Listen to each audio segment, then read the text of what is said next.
Pernah kepikiran nggak kalau sebuah kata kuno yang artinya patung batu, ternyata ada hubungannya sama smartphone yang lagi Anda pegang sekarang? Nah, inilah yang mau kita bedah hari ini. Kita bakal lihat gimana sebuah penelitian keren mendefinisikan ulang makna berhala buat dunia kita yang serba modern ini. Oke, untuk memulainya, yuk kita coba berkaca dulu. Lihat ke dunia kita sendiri. Pertanyaannya simple, tapi dalam nih.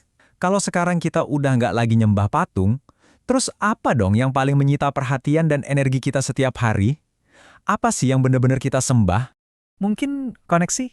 Coba deh, jujur, kita sering banget kan ngerasa gelisah kalau jauh dari ponsel. Rasanya fokus kita tuh nempel terus di layar. Atau mungkin kesuksesan.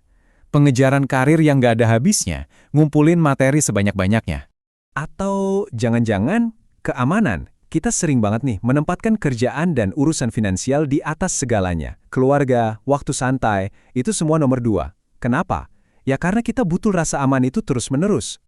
Nah, gimana kalau ternyata kunci buat ngerti semua obsesi modern kita ini, ponsel, duit, status, justru tersembunyi di dalam sebuah konsep yang kuno banget?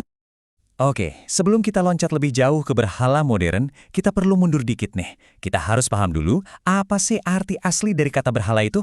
Kalau kita buka kamus, definisinya ya sederhana banget. Berhala itu patung dewa, atau pokoknya sesuatu yang didewakan, buat disembah dan dipuja.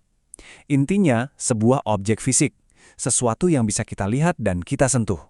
Tapi, yang menarik banget dari penelitian ini adalah, ternyata dalam teks aslinya, istilah berhala itu nggak cuma satu, ada setidaknya 3 istilah yang beda. Nah, coba kita lihat tabel ini. Ada asnam. Ini istilah umum buat patung apa aja yang disembah. Bahannya bisa dari batu yang belum diukir, kayu, macam-macam. Terus ada ausen, ini lebih spesifik, yaitu patung yang sengaja diukir biar mirip bentuk manusia. Dan yang terakhir, ansap. Ini bisa objek apapun, seringnya sih batu, yang sengaja ditinggikan posisinya untuk disembah. Jadi, poin utamanya jelas ya. Pada awalnya, berhala itu selalu nunjuk ke benda-benda fisik yang kelihatan. Oke, pertanyaannya sekarang, gimana caranya kita nyambungin konsep kuno ini ke dunia kita sekarang? Nah, disinilah letak kuncinya. Ada sebuah alat atau metode interpretasi yang dipakai dalam penelitian ini. Jadi, penelitian ini ngikutin gagasannya cendekiawan Abdullah Said. Dia bilang, kita tuh bisa nemuin prinsip-prinsip yang abadi dari sebuah teks kuno dengan cara membacanya dalam konteks zaman modern. Metode ini disebut tafsir kontekstual. Gampangnya gini, ini bukan soal ngubah isi teksnya ya, tapi lebih kayak mencari pesan universal di baliknya, terus kita lihat gimana pesan itu relevan buat kehidupan kita hari ini. Prosesnya ada 4 langkah simpel. Pertama, kita analisis dulu teks aslinya. Kedua, kita pahami konteks sejarahnya waktu itu gimana. Ketiga, dari situ kita cari prinsip dasarnya apa. Dan terakhir, baru deh kita coba terapkan di masa sekarang. Keren kan? Nah, sekarang kita udah pegang konteks sejarahnya dan kita juga punya alat tafsirnya. Akhirnya kita siap nih buat ngejawab pertanyaan di awal tadi. Dan inilah momen ahanya. Kesimpulan dari penelitian ini keren banget. Katanya, berhala bukan hanya hal berwujud, melainkan lebih bersifat abstrak, sesuatu yang melekat pada diri manusia dan sulit untuk dilepaskan. Jadi intinya bukan lagi soal batunya, bukan soal patungnya, tapi soal tindakannya. Yaitu ketika kita menempatkan sesuatu, apapun itu, di atas segalanya, menjadikannya prioritas nomor 1.